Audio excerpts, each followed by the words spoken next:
Good morning. The Nintendo Switch 2 is finally out, and it seems like fans are rejecting those game key cards, and that may be a very, very good thing in the eyes of Nintendo. And Nintendo, they realize this, and they have came out and said they are 100% still supporting full physical media, and we're going to get right into it.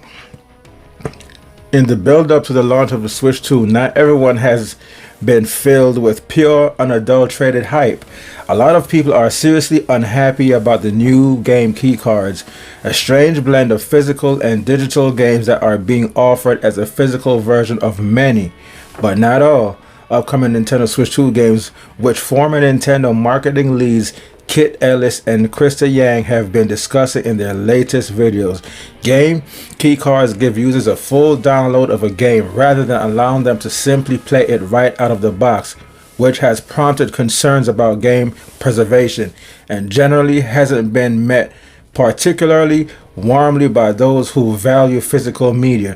Former Nintendo Minute hosts Ellis and Yang, who previously served as Nintendo of America's former director of social media marketing and original content and senior manager of creator relations and original content, respectively, have now shared their own thoughts on game keycards and offered some extra insight into Nintendo's potential thought process.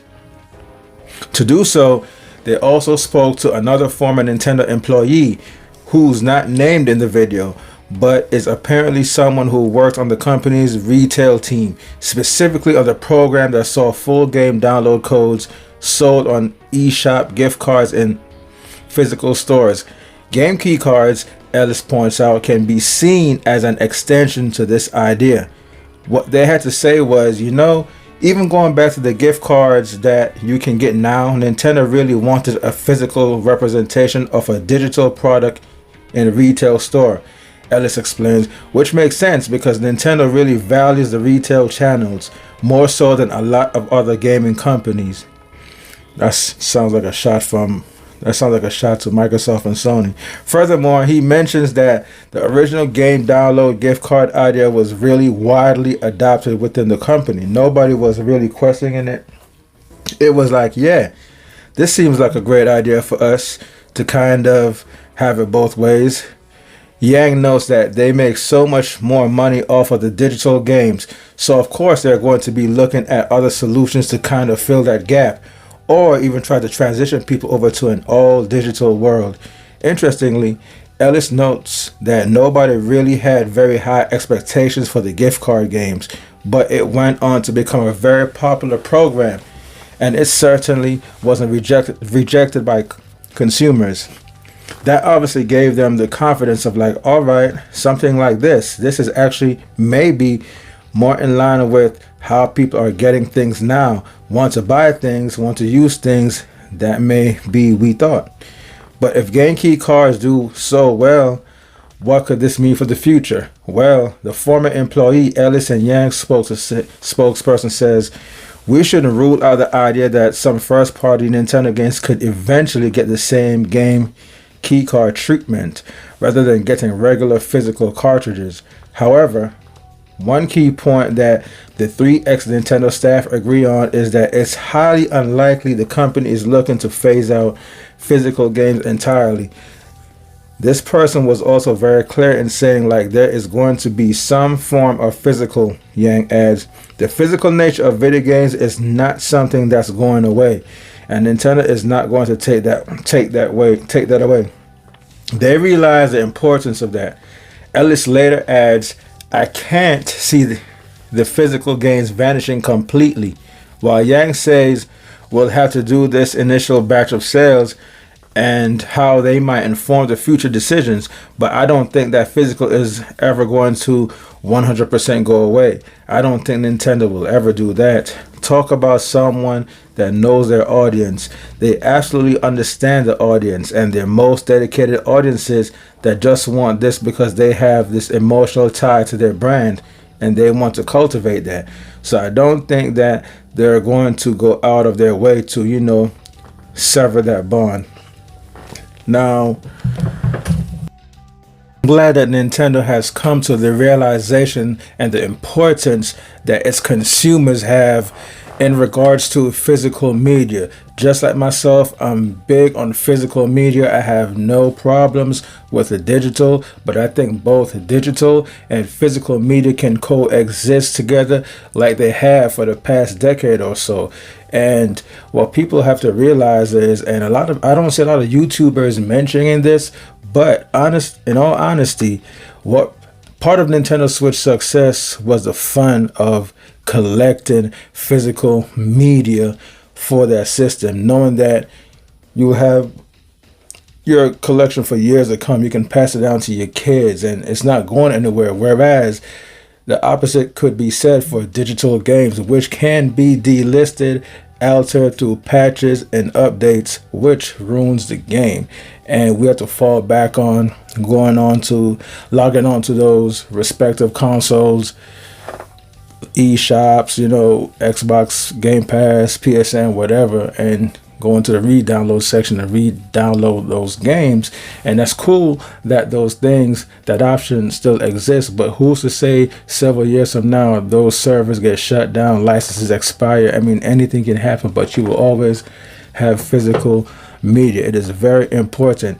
And the only people that seems to prefer digital and have a hatred for physical media is basically people on social media, especially on YouTube. But outside of the social media world, in the real world, people actually prefer physical games. A lot of physical game players are still around. Take the Nintendo Switch 2 midnight launch, for example. When I was there, the lines were very, very long, and I had conversations with a few people that were standing in line, and mostly 9 out of 10 people that were standing in line prefer physical media over digital media. And we know nowadays they're both mixed together, with digital libraries and physical libraries both combined. And like I said before, they can both coexist. But Nintendo's starting to understand that we can't get rid of physical games.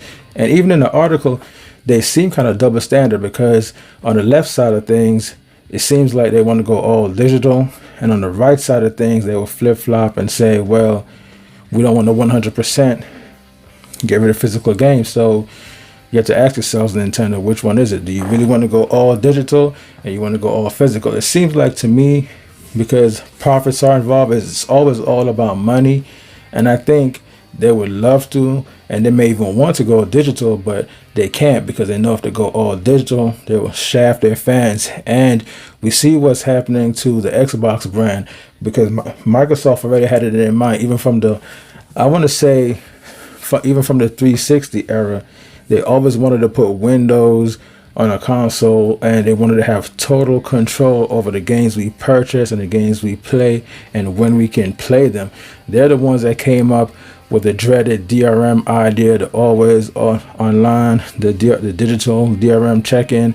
They started all that, and look at the situation they're in now. Now they're in last place. They've been in last place for the past decade or so, and they're pretty much a third-party company now. So that's a result of being greedy, and you want to make money, as much money as you can, and you want to cut out the middleman and not make physical games and just depend on DRM only games. This is the results of it. And if Nintendo get rid of physical games, I think they'll end up in the same situation as Microsoft. And as a primarily video game company, they really can't afford that, because they really don't have anything else to fall back on. And we should never forget our roots anyway. Physical media and physical hardware has been around for decades, since the 80s. And sometimes if it ain't broken, don't fix it. If it works, it just works. And there are a lot of physical consumers out there, because if there wasn't, we wouldn't be voting with our wallets and making all this noise. And this was a very interesting and great article. And the fans have spoken. We do not like those digital game key cards. We just want our physical games. And with that being said, Nintendo needs to accommodate these developers, especially the indie developers, by coming out with small incremental cards, like maybe a 2 gigabyte game card, a 4 gigabyte, a 8 gigabyte, a 16 gigabyte, game card to accommodate these smaller titles that don't need 64 gigs of memory to store their games, and overcharging them. I believe it's $16 per cartridge. So Nintendo needs to find a way to make those cartridges cheaper, even maybe going as far as eating the cost. I mean, they had 8 years to figure the situation out. And like I said before in my past video, what Nintendo needs to do is, if physical media cartridges are too expensive, maybe they should change the physical media they're using, like come out with a mini Blu-ray disc similar to what Sony did with the PSP that holds 100 gigs, and that'll be a lot cheaper than cartridges. Now, the problem may be, well, DVDs, Blu-rays, they have a slower read speeds. Well, they may have to offset some of that memory from the disc to the hardware itself, like they've been doing with the current consoles. But if you look back in the 360 era, the 360 played all its games off disc without having the option to, well, without needing to offset the game data from the disc to the console, and it ran well. The load times were fine. So technology advances, so I'm pretty sure they can make a mini disc where it can load just as fast as a cartridge. I mean, me having to wait a couple of seconds just to play the game after a load screen, I'm cool with it. I mean, we've been doing that for years, so that's nothing new under the sun. I'm not going to have a problem with that now. But the consumers have spoken. They do not like those game key cards, and here's hoping that Nintendo and publishers as well, most of the publishers, third-party publishers, start putting their games more on cartridges. CD Projekt Red, I tip my hat off to them. I respect them. They know the importance of physical media, and they managed to put Cyberpunk 2077 on a 64 gigabyte cartridge, and that game sold well. It sold out. Mario Kart World and Cyberpunk 2077 was the highest selling game. So I know CD Projekt Red was like, I told you so.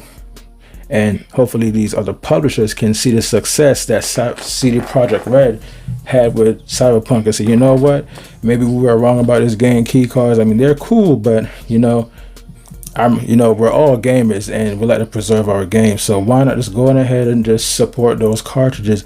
And what Nintendo needs to do as well, I'm pretty sure as time goes on, logically, as always anyway, things get cheaper. So a cartridge that's $16 today, several years from now, could be cut in half, $8, maybe even down to $4, where developers are comfortable and say, okay, you know what, now we can put our games on these cartridges with confidence, especially going into the fact that consumers are going to eat it up, they're going to buy it with no problem. But only time will tell. I mean, I was curious about those game key cards. I was thinking about maybe getting one or two here and there, and just to see how it is and see how it works. I'm still on the fence about it. I don't know how they work as much, but at the end of the day, I still rather buy my games physically, fully on cartridges.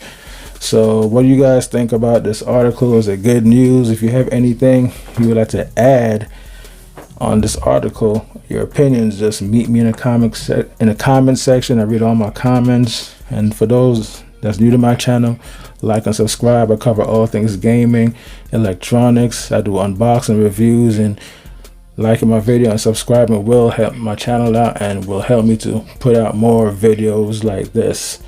I'd like to hear you guys' opinion on this matter. Have a good day.